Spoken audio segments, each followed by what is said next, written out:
तो हेलो दोस्तों, आज हम लोग का रिलेशन का लेक्चर 2 होगा। ठीक है,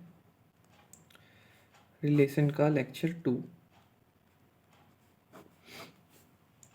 तो आज हम लोग एनसीईआरटी का कुछ क्वेश्चंस देख लेते हैं। इससे क्या है कि हमारा बेस मजबूत हो जाएगा। तो रिलेशन का एक्सरसाइज 2.1 के साथ हम लोग शुरू करते हैं। जो पहला क्वेश्चन दिया हुआ है,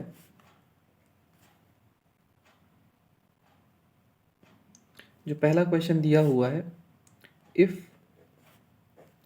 x/3 + 1 y-2/3 equals to 5/3, 1/3, find the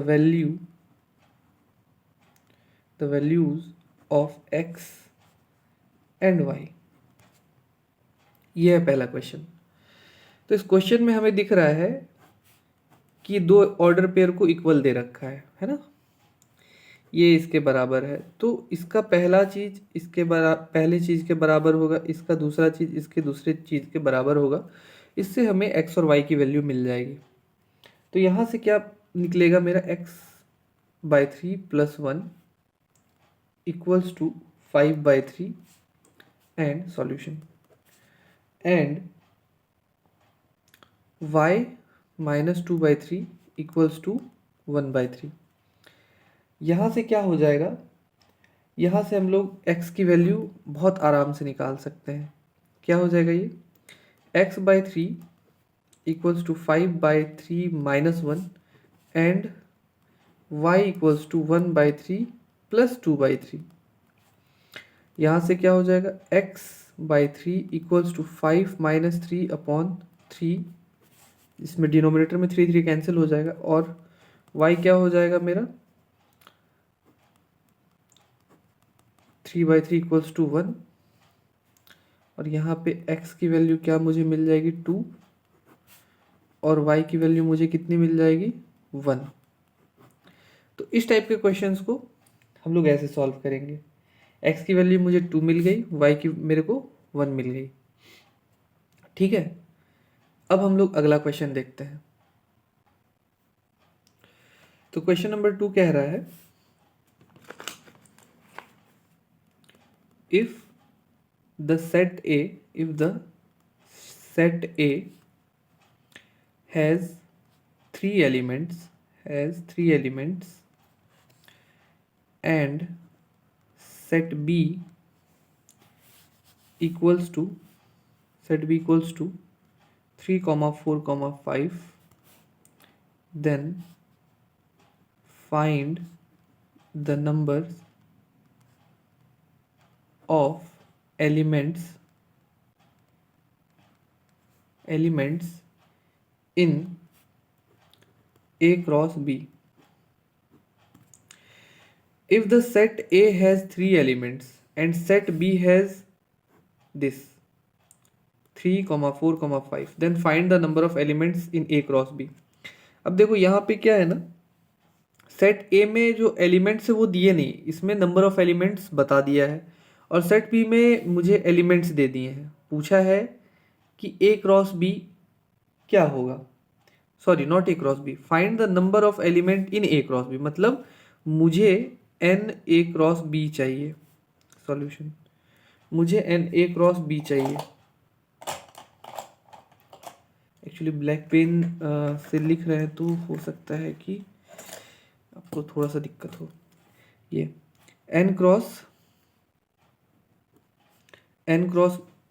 into A cross B जो है वो मेरा क्या होगा। तो सबसे पहले मेरे को एन ए जो है वो 3 दिया हुआ है, और सेट बी के पास जो है वो 3, 4, 5 ये एलिमेंट्स है इस सेट के। तो अगर मैं number of elements in B लिखूँ तो ये भी मेरे को 3 मिल जाएगा। अब मुझे एन ए क्रॉस बी चाहिए, तो एन ए क्रॉस बी का फॉर्मूला हम लोगों ने पिछले क्लास में देखा था। क्या होता था, n A cross n B, जिसमें कि हमें एन ए 3 मालूम है और एन बी 3 मालूम है। एन ए कितना है 3, एन बी कितना है 3, तो 3 3 ज़ा 9, तो एन ए क्रॉस बी का जो आंसर आया 9 एलिमेंट्स आया। कितना आंसर आ गया? 9 एलिमेंट्स। ओके, अब क्वेश्चन नंबर हम लोग 3 पे आते हैं। तो क्वेश्चन नंबर 3 है, if g equals to 7,8 and h equals to 5,4,2, find g cross h and h cross g। अच्छा, तो यहाँ पे सेट g जो है इसमें 2 एलिमेंट्स है, सेट h के पास 3 एलिमेंट है, मुझे g क्रॉस h और h क्रॉस g चाहिए। तो पहला चीज़ आपको ये पता होना चाहिए कि ये जो हम लोग पढ़ रहे हैं, ये g क्रॉस h और h क्रॉस g जो हम लोग निकालेंगे हमें सबसे खास ध्यान रखना है कि हम लोग ऑर्डर्ड पेयर पे इस काम को करेंगे।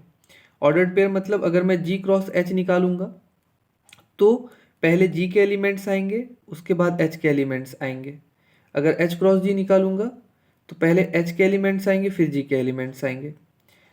इसमें जो ऑर्डर है ना वो मैटर करता है। मैंने जब इस रिलेशन को शुरू किया था तो मैंने बताया था, जब कार्टेशियन प्रोडक्ट में पढ़ा रहा था तो उस वक्त मैंने बोला था कि यहाँ ऑर्डर बहुत मैटर करता है।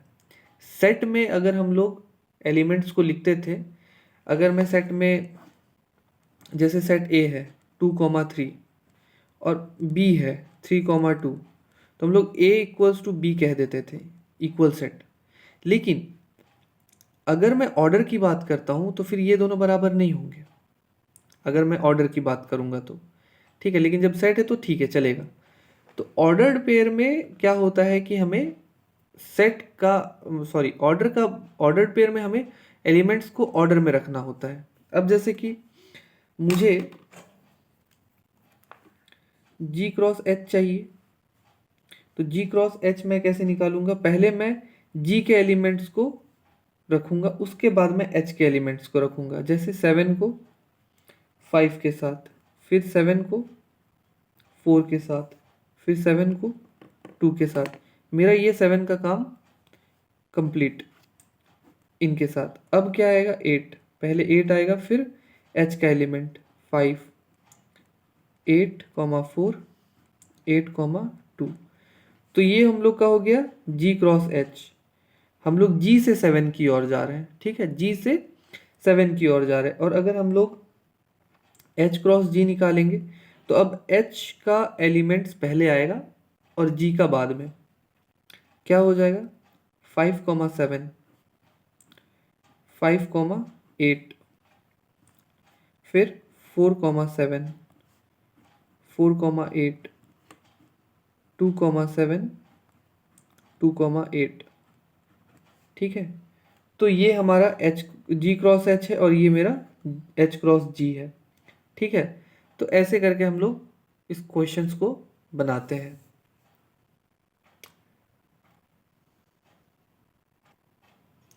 तो हम लोग क्वेश्चन नंबर 4 पे आते हैं, 4 देख लेते हैं। ठीक है,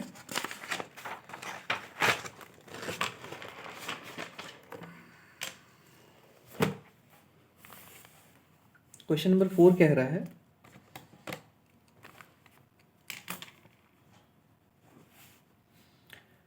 state whether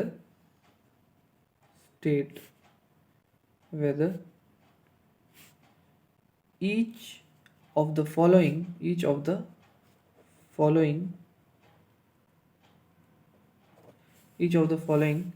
statements are true or false if the statement is false, rewrite the given statement correctly। पहला क्या कह रहा है? If p equals to m, n and q equals to n comma m, then p cross q equals to m comma n, n comma m. Okay, तो इसको हम लोग कैसे बनाएंगे? यहाँ देख रहे हैं कि यहाँ जो p जो है ना, p equals to m comma n और q equals to n comma n, ये एक तरह से सेट है. क्या है? सेट है. मीन्स कि p को अगर मैंने लिखा m कॉमा n और q को n कॉमा n, तो इसमें ऑर्डर पेयर से कोई हमको लेना देना नहीं. क्यों? क्योंकि ये सेट है. इसको हम लोग m कॉमा n भी लिख सकते हैं. ठीक है, तो एक चीज़ तो पता चल गया कि अगर मैं number of elements in p की बात करूँ तो वो 2 है, और number of elements in q भी 2 है. तो अगर मैं, जैसे कि यहाँ पे p cross q m comma n और n कॉमा n दिया हुआ है, तो number of elements in p cross q equals to भी 2 है. तो ये तो बहुत गलत है. क्यों गलत है? अगर मैं n p क्रॉस q निकालूं तो क्या हो जाएगा? n p into n Q. N P भी मेरा 2 दिया हुआ है, एन क्यू भी 2 दिया, तो मेरा आंसर 4 आना चाहिए. बट यहाँ तो एन पी क्रॉस क्यू ही तुम्हारा 2 है. अच्छा, तो मिस्टेक तो अपने को मिल गया. मतलब इसका जो आंसर होगा वो क्या होगा? फॉल्स होगा. ये क्या है? फॉल्स है. तो अगर फॉल्स है तो इसका हमें आंसर भी दोबारा से लिखना होगा. तो क्या है कि P मेरे को दिया हुआ है m क्रॉस n और Q मेरे को दिया हुआ है n क्रॉस m. अगर मैं इसका cross product, sorry not cross product, वो कार्टिजन प्रोडक्ट. एक्चुअली कभी कभी क्या हो जाता है ना कि मतलब एक वेक्टर में आप लोग डॉट प्रोडक्ट और क्रॉस प्रोडक्ट पढ़ोगे. ठीक है, तो कभी कभी ये वाला साइन देख के मेरे मुंह से क्रॉस प्रोडक्ट निकल जाता है. तो not cross product, Cartesian product. तो P क्रॉस Q अगर निकालेंगे तो क्या हो जाएगा? M n के साथ एक पेयर बनाएगा, फिर m m के साथ एक पेयर बनाएगा, फिर ये n n के साथ एक पेयर बनाएगा, और n m के साथ एक पेयर बनाएगा. ठीक है, तो अगर हम लोग फिर n p क्रॉस q देखेंगे, n p क्रॉस q, तो ये मेरा 4 आ जाएगा. तो ये हो जाएगा हम लोग का करेक्ट. ओके, अब इस क्वेश्चन नंबर 4 का फर्स्ट पार्ट तो हम लोगों ने देख लिया. अब हम लोग सेकंड पार्ट देख लेते हैं. इसका पार्ट 2 क्या कह रहा है? Part 2, if A and B are non-empty set,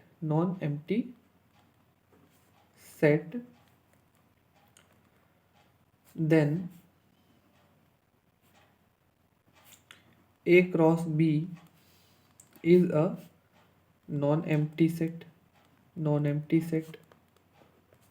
of ordered pair x comma y such that x belongs to A and y belongs to B. तो ये तो एक स्टेटमेंट ही है. If A and B are non empty set, तो definitely A cross B भी non empty set होगा. किस ऑर्डर पेयर का? x कॉमा वाई, जिसमें कि x जो है वो सेट A से है और y जो है सेट B से है. ये तो मैंने पहले वाले जब मैं शुरू कर रहा था रिलेशन का पहला लेक्चर, उसमें मैंने बताया हुआ था. तो ये ट्रू है, ये ट्रू है. ओके, चलिए क्वेश्चन नंबर 6 देखते हैं. Question number 6, if A cross B equals to A comma x, A comma y, B comma x, B comma y, find A and B. Okay, हमें क्या फाइंड करना है? A and B. If A cross B equals to this, then we have to find A and B. ठीक है, चलिए find करते हैं। यहाँ पे A cross B, A comma X, A Y, B x, B Y दिया हुआ है। ठीक है, हमें ए और बी निकालना है कि सर मेरा ए क्या होगा और बी क्या होगा। तो एक चीज़ ज़रा देखो, मैंने क्या बताया था कि हम लोग जो कार्टेशियन प्रोडक्ट पढ़ रहे हैं, एक तरह से ये ऑर्डर्ड पेयर पे डिपेंड करता है। तो अगर मैं यहाँ पे जो एलिमेंट्स है, ये ए, ये बी, ये बी, ये पहले लिखे हुए, मतलब ये ए के ही सेट, ए के ही एलिमेंट्स होंगे। तो अगर मैं एक बार ए लिखता हूँ तो सेट का एक रूल होता है कि हम लोग रिपीटेशन नहीं करते हैं। तो एक बार मैंने ए लिख लिया तो दोबारा ए लिखने का ज़रूरत नहीं है। फिर क्या है बी, तो सेट ए में जो है वो ए कॉमा बी है। अच्छा, अब कार्टेशियन प्रोडक्ट ए और बी में, ए क्रॉस बी में जो पहले एलिमेंट्स है वो तो ए के हो गए, और जो बाद के एलिमेंट्स है वो किसके होंगे, वो बी के होंगे। तो एक्स और वाई किसके हो गए, बी के हो गए। तो ये था हमारा क्वेश्चन। तकाजे में मैंने एक गलती कर दी, मैंने क्वेश्चन नंबर 5 छोड़ दिया और क्वेश्चन नंबर 4 का 3 छोड़ दिया। कोई नहीं, हम लोग अभी कर लेते हैं। तो क्वेश्चन नंबर 4 का 3 क्या बोल रहा है, क्वेश्चन नंबर 4 का 3, क्वेश्चन नंबर 4 का 3, इफ a equals to 1, 2,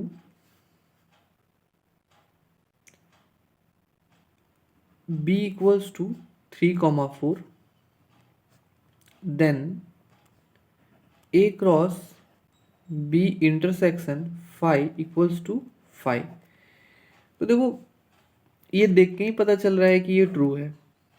कैसे, मैंने सेट में पढ़ाया था, जैसे कि मान के चलो b इंटरसेक्शन फाई, b मेरा क्या है, b है मेरा 3, 4, इंटरसेक्शन एक नल सेट। अगर मैं इनमें कॉमन की बात करूं तो मुझे क्या मिलेगा, एम्प्टी सेट ही मिलेगा, फाई ही मिलेगा। इसका मतलब ये हो गया कि अगर मैं ए क्रॉस बी इंटरसेक्शन फाई की बात करता हूं तो ये मुझे क्या मिल गया, फाई ही मिल गया। और मैंने जब आपको पढ़ाया था रिलेशन का पहला लेक्चर, उसमें मैंने बताया था कि अगर मैं किसी भी एम्प्टी सेट के साथ क्रॉस कार्टेशियन प्रोडक्ट करता हूँ तो मेरा जो रिजल्ट आएगा वो भी मेरा क्या आएगा, फाई आएगा। ठीक है, तो ए क्रॉस फाई जो है वो मेरा फाई है। तो एक तरह से ये मेरा, जैसे कि ये प्रूफ हो गया, प्रूफ हो गया।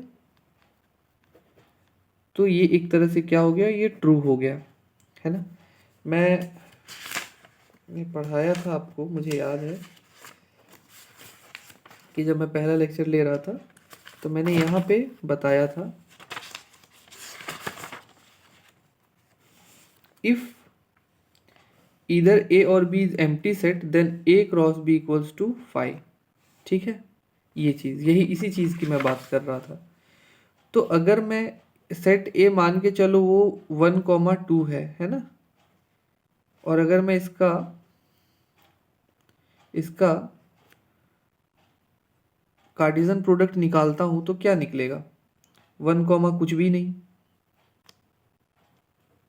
फिर 2, कुछ भी नहीं। तो ये तो एक तरह से कोई बात ही नहीं हुआ। तो मेरा जो आंसर आएगा वो क्या आएगा, फाई ही आएगा। ठीक है, ओके।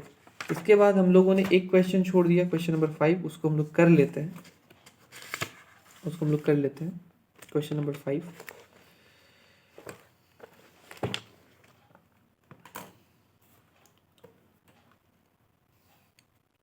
क्वेश्चन 5 कह रहा है कि if a equals to -1, 1 find A cross A, ठीक है, ये पूछा है।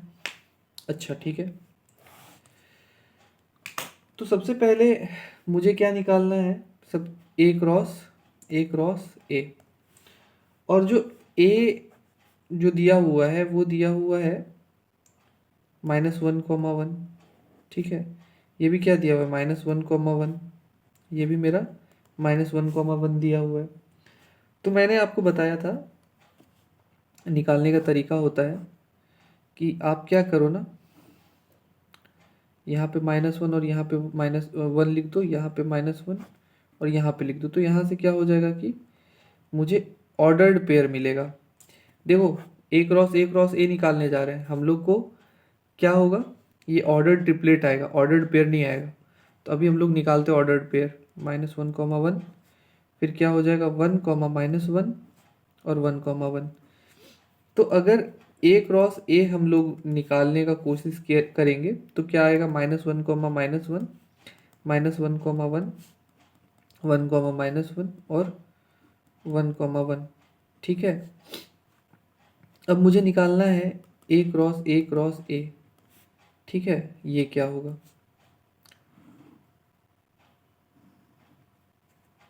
-1, -1, -1, -1, -1, -1 और 1,1।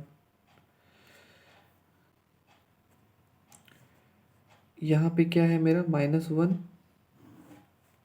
1, यहाँ क्या हो जाएगा -1, -1, -1, -1, और यहाँ क्या हो जाएगा -1, 1, -1, ये हो जाएगा -1, 1 और 1,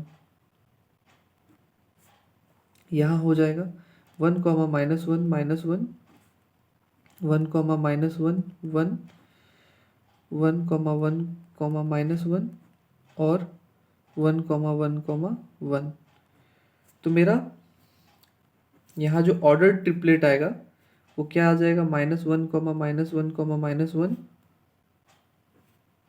-1, -1, -1, -1, -1,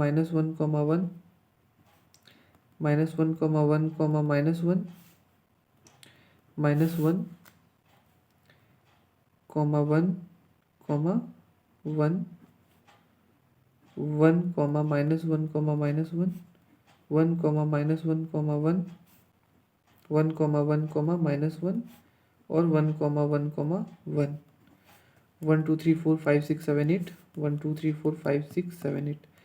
तो इसका आंसर ये रहेगा, ठीक है। तो आज हम लोग क्वेश्चन नंबर 6 तक ही करते हैं, फिर अगले वीडियो में हम लोग मिलते हैं। ओके, तब तक के लिए बाय बाय।